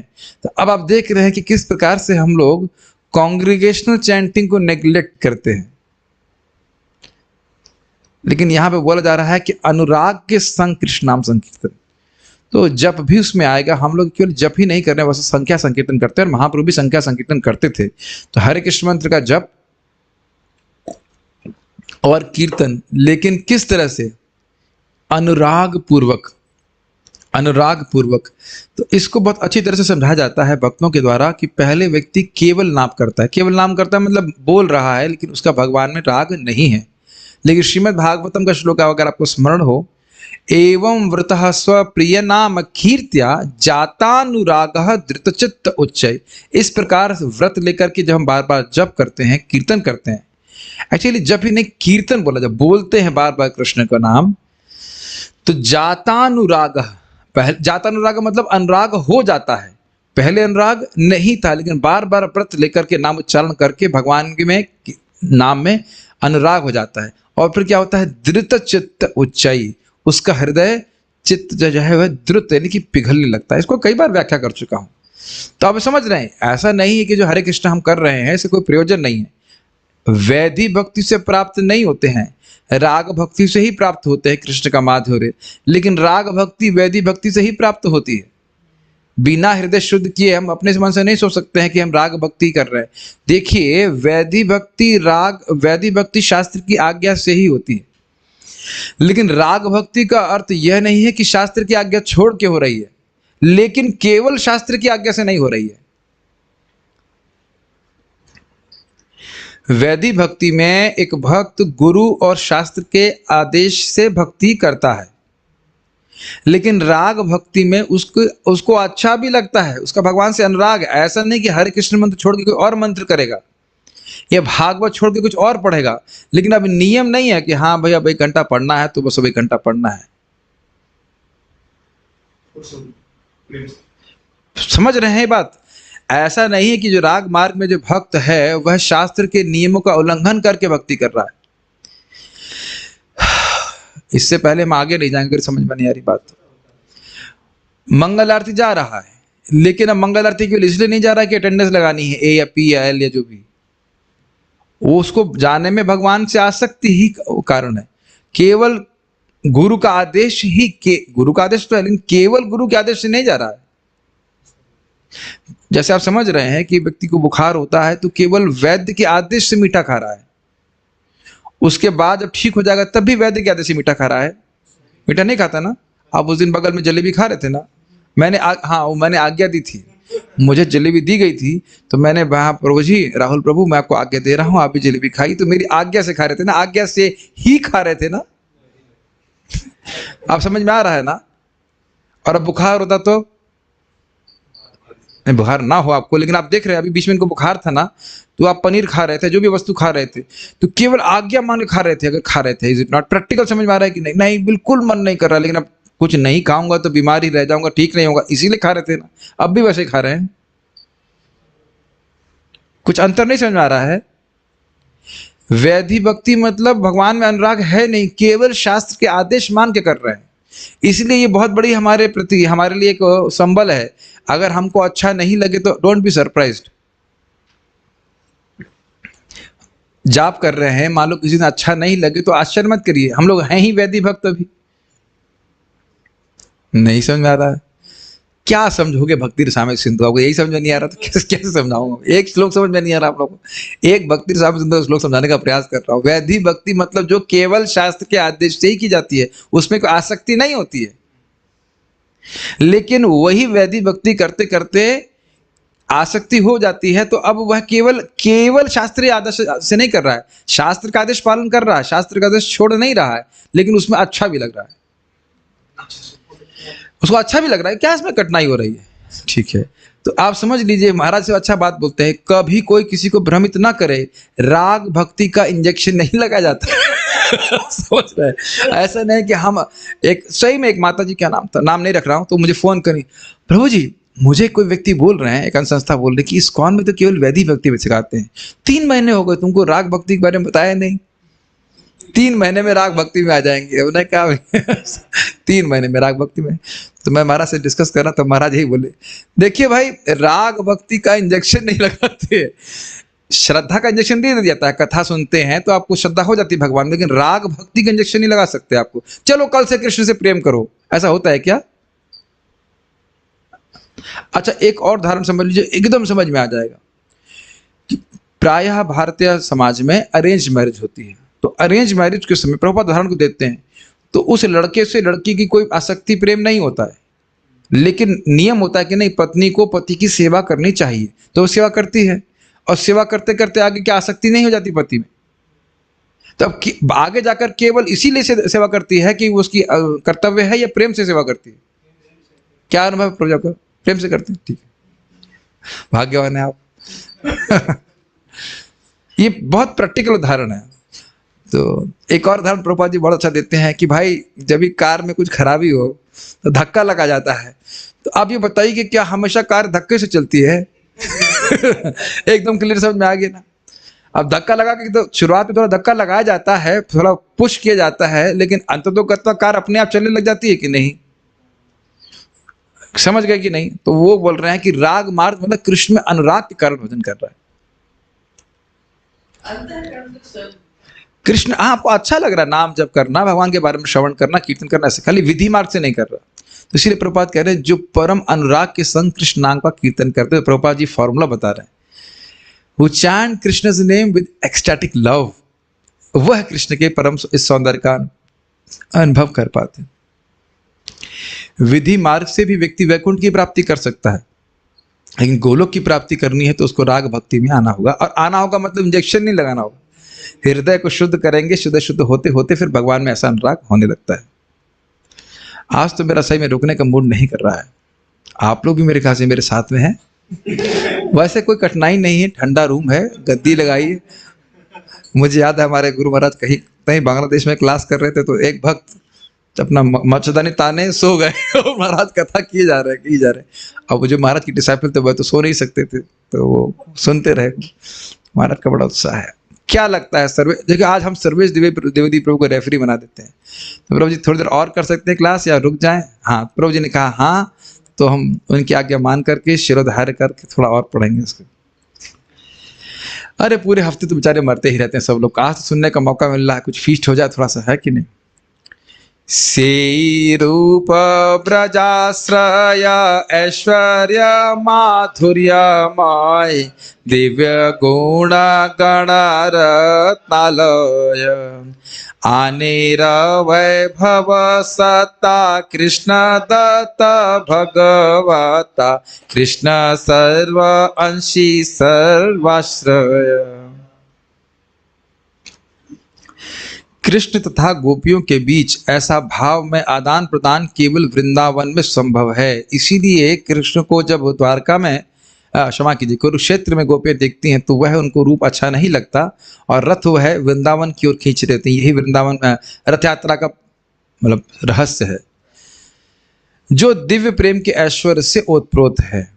तो कृष्ण जो गोपवेश में है वही वेश गोपियों को आकर्षित करने वाला, उसी के प्रति उनका प्रेम का आदान प्रदान होता है। ये प्रभुपाद जी समझा रहे हैं। कृष्ण का स्वरूप समस्त दिव्य गुणों का मूल स्रोत है। यह रत्नों की खान के समान है। कृष्ण के व्यक्तिगत विस्तारों के पास जितना ऐश्वर्य होता है उसे कृष्ण द्वारा प्रदत्त समझा जाना चाहिए। अतः कृष्ण आदि स्रोत हैं तथा सबके आश्रय। शब्दों को देखते हैं।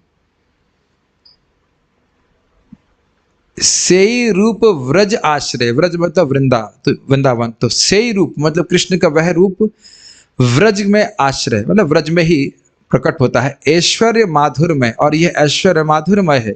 दिव्य गुण गण रत्नालय, दिव्य गुणों के समूह, गुणगण मतलब गुण समूह का के रत्नों का आलय है। गुण हो गए कैसे? रत्न जैसे, और रत्नों के समूह का आलय यानी कि खजाना है कृष्ण का यह स्वरूप। आनेर वैभव सत्ता कृष्ण दत्त भगवत्ता। आनेर वैभव सत्ता, इसका अर्थ क्या है? आनेर का अर्थ क्या ले रहे प्रभुपा जी? आनेर कहाँ लिखा गया? आनेर दूसरों के, अच्छा आनेर, अच्छा अन्नेर, ठीक है, अन्नेर के अर्थ में। अन्नेर कहाँ गया? वैभव सत्ता, अन्यों की जो भी वैभव है सत्ता है वह कृष्ण दत्त भगवता, वह कृष्ण के द्वारा प्रदत्त भगवत्ता है। कृष्ण सर्वअंशी, सर्वअंशी का समझ रहे हैं? अंश मतलब उनका विस्तार, और अंशी जिनसे विस्तार होता है। तो कृष्ण सभी विष्णु स्वरूपों के अंशी हैं, समझ रहे हैं? कृष्ण से बलराम जी, बलराम जी से प्रथम चतुर्व्यूह, फिर प्रथम चतुर्व्यूह से अन्य सभी विष्णु स्वरूपों का विस्तारीकरण, और वे कृष्ण सभी के आश्रय हैं। तो ये कुछ इसका मैं समझ रहा हूं। उसका अर्थ ये है एकांत धाम शिष्य श्रिया ऐश्वर्य, इसी की व्याख्या महाप्रभु कर रहे हैं। कृष्ण का यह स्वरूप ही सभी यश, सभी सौंदर्य, सभी ऐश्वर्य का एकांतिक धाम है, सर्वाश्रय। ऐसे समझने में आसानी हो रही होगी अगर श्लोक को इस प्रकार से दिखाया जाए तो। इधर दिखा रहे हैं कि नहीं दिखा रहे कुछ? अच्छा आपके पास आए नहीं? ओह सॉरी, बीच बीच में वो श्लोक दिखा देंगे तो यहाँ भक्तों को भी समझाएगा। देखिएगा उसका सेकंड पार्ट दिखाइएगा। ओके, एक दो श्लोक और लेंगे फिर हम छोड़ देते हैं। कौन कौन से गुण हैं? श्री लज्जा दया कीर्ति धैर्य वैशारदी मति, ये सब कृष्ण प्रतिष्ठत। सुशीला मृदु बदान्य कृष्ण समा नहीं अन्य, कृष्ण करे जगते रहित। श्री मतलब सौंदर्य, लज्जा समझ रहे हैं, दया, कीर्ति मतलब यश, धैर्य, वैशारदी मति सुंदर मति, विशारद मतलब निपुण मति, ये सब कृष्ण प्रतिष्ठित, ये सब कृष्ण में प्रतिष्ठित है, फिक्स्ड है।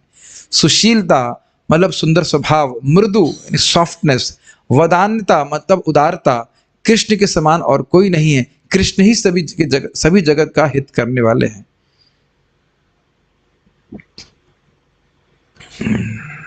इसका अनुवाद कहाँ गया? तात्पर्य भी है क्या इसमें? अनुवाद तात्पर्य, हाँ। सौंदर्य, विनम्रता, दया, कीर्ति, धैर्य तथा दक्ष बुद्धि ये सभी कृष्ण में प्रकट होते हैं, किंतु इनके अतिरिक्त भी उनमें सदाचार, मृदुता तथा उदारता के अन्य गुण पाए जाते हैं। वे सारे जगत के लिए कल्याण कार्य भी करते हैं। ये सारे गुण नारायण जैसे अंशों में दृष्टिगोचर नहीं होते। कुछ आप लोगों का विरोध नहीं हो रहा है क्या? विरोध समझ रहे हैं? मेरा विरोध है कि अरे क्या नारायण में सौंदर्य नहीं है? क्या नारायण में विनम्रता नहीं है, दया नहीं है, कीर्ति नहीं है, धैर्य नहीं है और दक्ष बुद्धि इत्यादि नहीं है? क्या आपका उत्तर है? बताइए इस पे। है, तो यह क्यों कह रहे हैं कि अंशों में दृष्टिगोचर नहीं है? ये तो एक बड़ी अजीब सी बात होगी ना।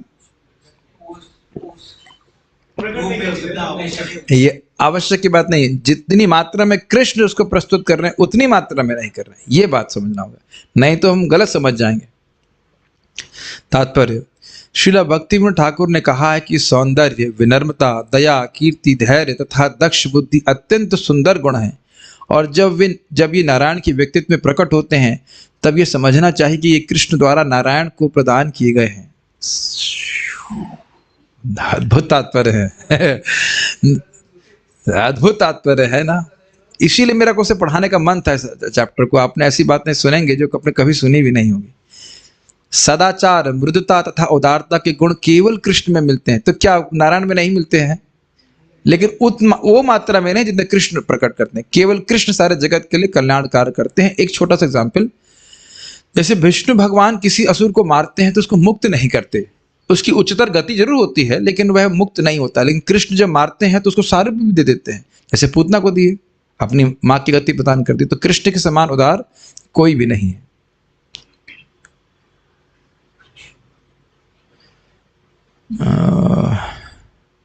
आज संडे है, मन तो कर रहा है पढ़ दें, लेकिन अब क्या है, बहुत अच्छे अच्छे श्लोक है, लेकिन मुझे लग रहा है कि हमारे भक्तों के चेहरे पे पसीना आ रहा है। वैसे तो सर्वेश प्रभु सुबह से शाम तक बैंक में कथा सुनते रहते हैं, तो मुझे नहीं लग रहा है कि थक गए, तो गायत्री के समय तक क्लास कर सकते हैं। हम 12 बजे तक क्लास हो ये लोग दोबारा आने वाले नहीं, जो हमारी रिजर्व ऑडियंस है वो तो आने वाली नहीं। तो आप लोग भी जूम पे ज्वाइन कर लीजिए, पीछे वीडियो ऑफ करके। हाँ, हम ज्वाइन कर लिया है, तो ठीक है। भक्त लोग तो बोल रहे हैं कि कर लेना चाहिए, क्योंकि अब बेचारे रोज तो सुन नहीं पाते हैं। ठीक है, आप लोग जैसे अपना व्यवस्था कर लीजिए। आशा समझ रहे हैं मैं क्या कहना चाहता हूँ। लंच चाहिए ना दोपहर में? ठीक, चुपचाप बैठे रहो। कृष्ण देखी नाना जान, कैले निमेषे निंदन, ब्रजे विधि निंदे गोपीगण, सेई सब श्लोका पढ़ी महाप्रभु अर्थ करी, सुखे माधुर्य करे आस्वादन। ये बहुत इजी है। कृष्ण देखी नाना जन, नाना लोग कृष्ण को देखते, कैले निमिषे निंदन, निमिष मतलब आंख झपकाने में जितना समय लगता है उस समय की निंदा करते कि हमें आंख क्यों झपकानी पड़ती है। ब्रजे, ब्रज में विधि अर्थात ब्रह्मा जी की निंदा कर रहे हैं गोपीगण। देख भक्त, कौन तो भक्त बोल रहे थे, मैनेजमेंट बड़ा दिक्कत है, मैनेजमेंट बड़ी दिक्कत है। अब ब्रह्मा जी देखो बड़ा सोच समझ करके निमिष बनाए हैं कि भाई अपने आप पलक झपकती रहे तो कम से कम आंखों का प्रोटेक्शन रहे, लेकिन अच्छा सोच समझ के बनाए। लेकिन उसकी निंदा, उससे कौन असंतुष्ट है? जो सबसे बड़े भक्त हैं वो असंतुष्ट हो गए ब्रह्मा जी से। समझ में आ रहा है? ब्रजे विधि निंदे गोपीगण, क्यों? तो से ही सब श्लोक पढ़ी, वह सब श्लोक पढ़ करके जब गोपियां ब्रह्मा जी को उल्हाना कर रही हैं, निंदा कर रही हैं, तो महाप्रभु अर्थ करी, महाप्रभु श्लोक पढ़ करके अर्थ का आस्वादन कर रहे हैं। सुखे माधुर्य करे आस्वादन, और सुख से उसके श्लोक की मधुरता का आस्वादन कर रहे हैं। ये कोई कठिनाई नहीं होगी समझने में। 12 तो बज ही जाएंगे, मालूम ही चलेगा अपना। इसका अनुवाद पढ़ने की जरूरत है? समझ में आ गया? क्या बोल रहे हैं? अनुवाद पढ़ूं मैं? समझ में आ रहा है? जल्दी करो, खत्म करो। कृष्ण को देखकर, मुझे नहीं लग रहा है समझ में आ रहा है, कृष्ण को देखकर विविध लोग अपनी पलकों की झपकने की निंदा करते। विशेषतः वृंदावन में सारी गोपियां आंखों के इस दोष के लिए ब्रह्मा की निंदा करती हैं।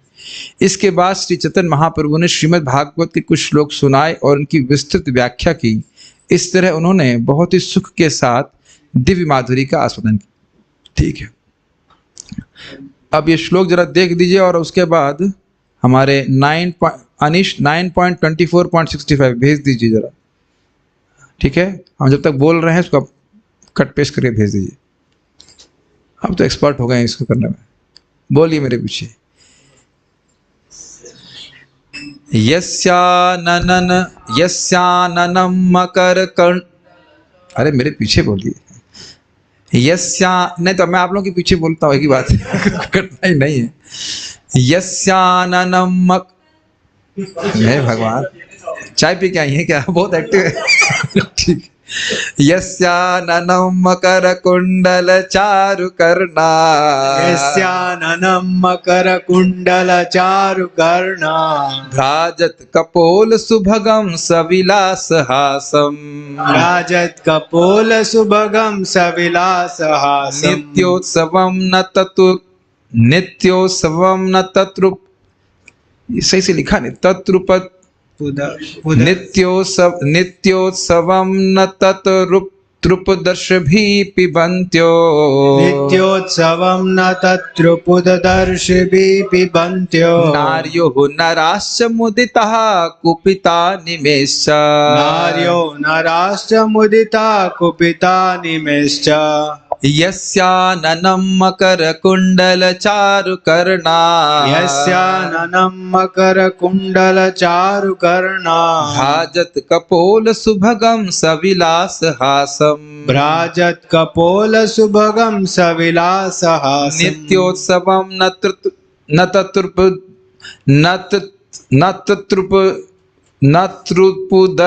तत्रुपदर्शभिः में गलत श्लोक लिखा है, ठीक से नहीं आया है। इसका श्लोक क्या है? 924 क्या था भाई? ना, ये ठीक से नहीं आया है, ऐसे तो नहीं आ रहा। कौन सा था? 924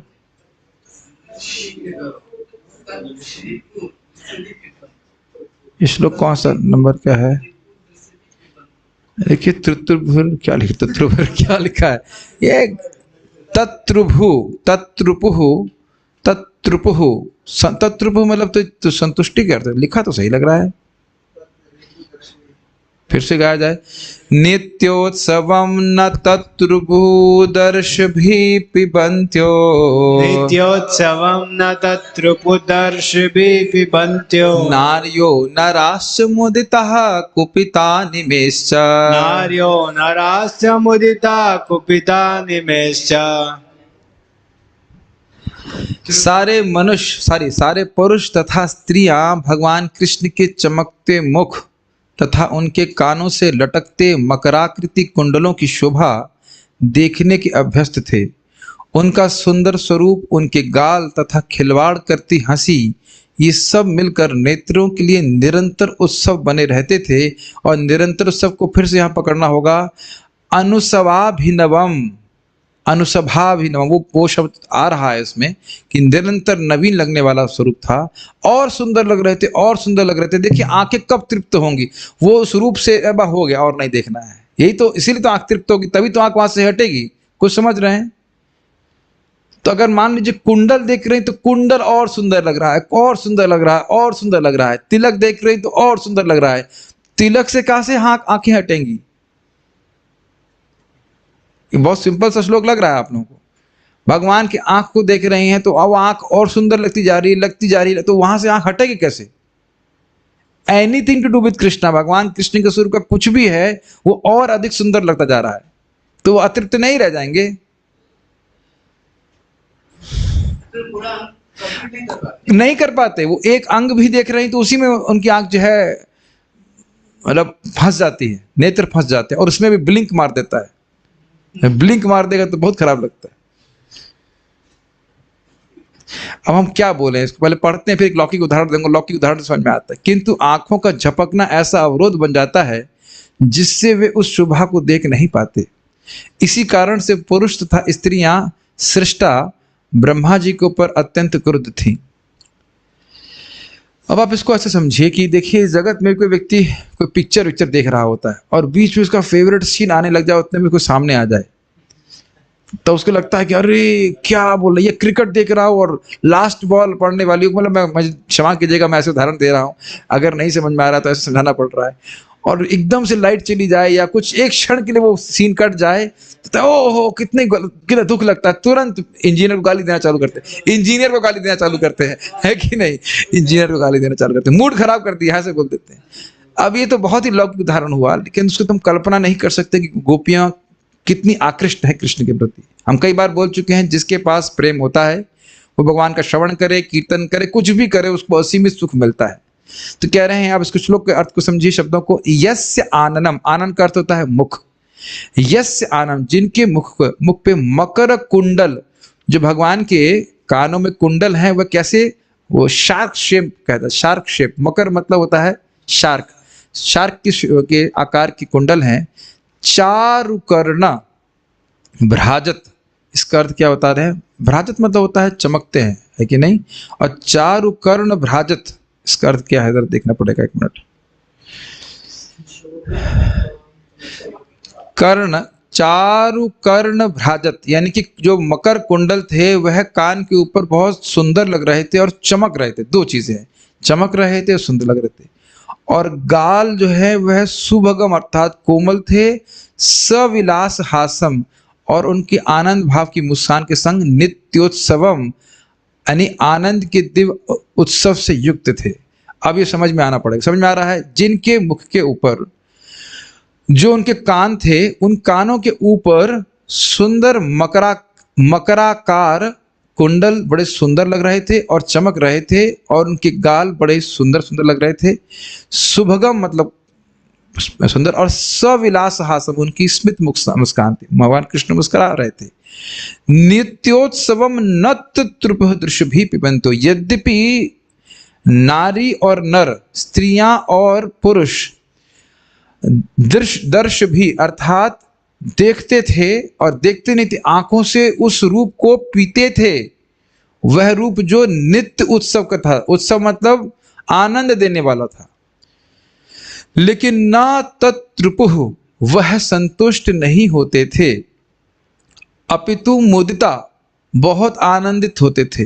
और कुपितः निमेश्च, और आंखों के झपकने के मैकेनिज्म पे कुपित हो जाते। तो ये किसकी व्याख्या हो रही है?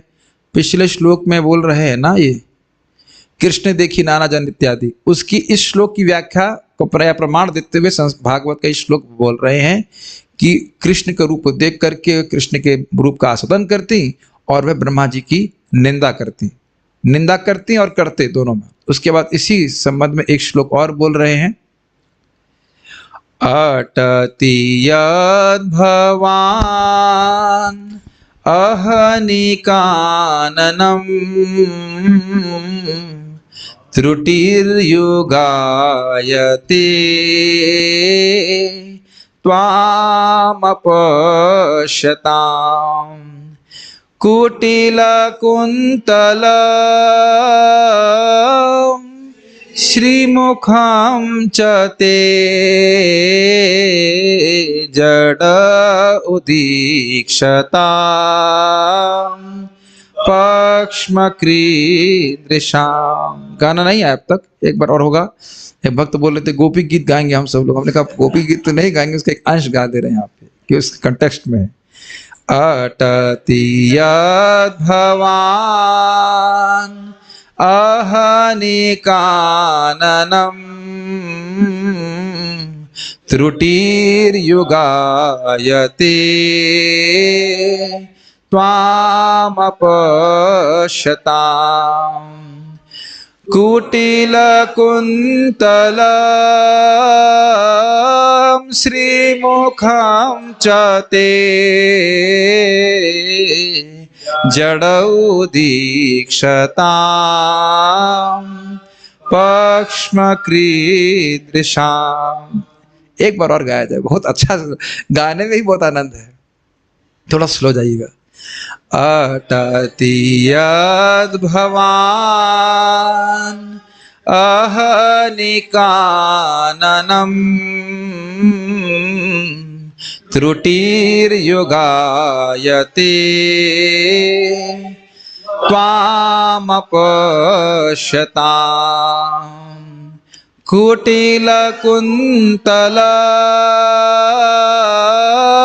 श्रीमुखं च ते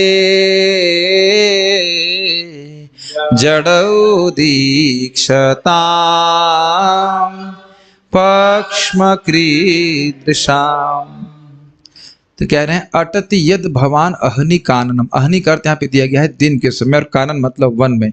हे कृष्ण, गोपियां कह रही हैं जब आप दिन के समय वन में चले जाते हैं, अटति मतलब चले जाते हैं, यद भवान जिस समय, यद मतलब जिस समय, जब आप, भवान अर्थात आप, दिन के समय वन में चले जाते हैं तो त्रुटि युगायते, त्रुटि का अर्थ है यहाँ पे कितना का अर्थ होता है, आधा क्षण हमको एक युग के समान लग रहा है।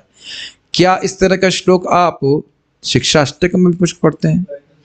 युगायतम निमिषेण चक्षुषा प्राविशायतम, त्रुटि युगायते, एक आधा क्षण हमको एक युग के समान लगता है। वह क्यों? तो कह रहे हैं त्वाम अपश्यताम, आपको नहीं देख पाने के कारण। कुटिल कुंतलम का अर्थ जहां तक मैं समझ रहा हूं कि घुंघराले बाल, हाँ जी, घुंघराले बालों से सुशोभित श्रीमुखम चते, क्या नहीं देख पा रही हैं आप? तो कह रहे हैं ते श्रीमुखम कुटिल कुंतलम, आपका श्रीमुख, सुंदर मुख जो घुंघराले बालों से अलंकृत है, उसको ना देख पाने के कारण आधा क्षण हमको युग के समान लग रहा है। एंड दे मीन इट, खाली बोल नहीं रही हैं। तो भूरिजन प्रभु कई बार बोलते हैं इस बात को कि प्रभुपाद जी के शिष्य, तो हम लोग तो कल्पना भी नहीं कर सकते कि कृष्ण प्रेम की स्थिति क्या है। एक भक्त हमको बोल रहे थे कि विरह, कौन सा शब्द इस्तेमाल कर रहे थे, कौन सा विरह के लिए कुछ क्या बोल रहे थे आप? नहीं, विरह के लिए एक और संस्कृत का शब्द उपयोग कर रहे थे आप, न वियोग नहीं, एक और शब्द था, कुछ था, याद नहीं आ रहा मुझे। एनीहाउ, हमने कहा अभी तो हम लोग को जलेबी और दही से विरह हो रहा है, अभी अब कृष्ण के विरह की बात क्या करेंगे? 9 बजते बजते व्यक्ति को लगता है खाने से विरह हो रहा है, तो अब कहाँ, एक शब्द आप इस्तेमाल किए थे, हम बोल रहे हैं, तो अभी कहाँ उसकी बात करेंगे? देख रहे हैं यहाँ पे ऐसे व्यक्ति को खाने पीने की, सोने की सुध होगी क्या? हम इसका अनुकरण भी नहीं कर सकते हैं, लेकिन ये अद्भुत प्रेम की स्थिति है गोपियों की, एक क्षण एक युग के समान लगना। ये सुन करके हम तो खैर स्थिति में बिल्कुल नहीं है, लेकिन नम्रता जरूर आ जाती कि हम तो कहाँ हैं अभी, है कि नहीं?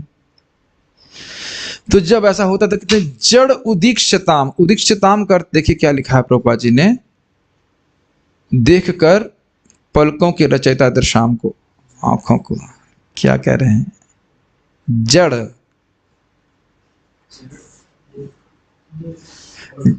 अच्छा, जड़ उदीक्षताम पक्षमकृत दृशाम, तो कह रहे हैं कि जो पक्षमकृत यानी कि जो आंखों के रचयिता हैं, पक्षमकृत का क्या बोलना है अर्थ?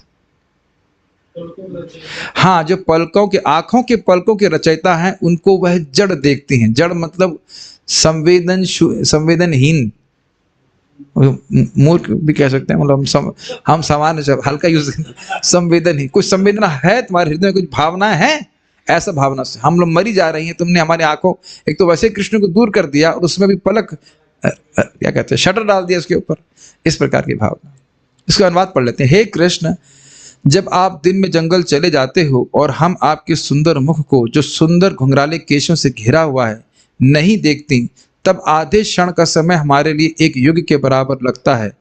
तब हम उस सृष्टा को, जिसने आपको देखने वाली आंखों के ऊपर पलकें लगा दी हैं, मात्र मूर्ख समझती है। तात्पर्य, यह श्लोक गोपियों की उक्ति है जो श्रीमद् भागवत 10:31-15 में आई है।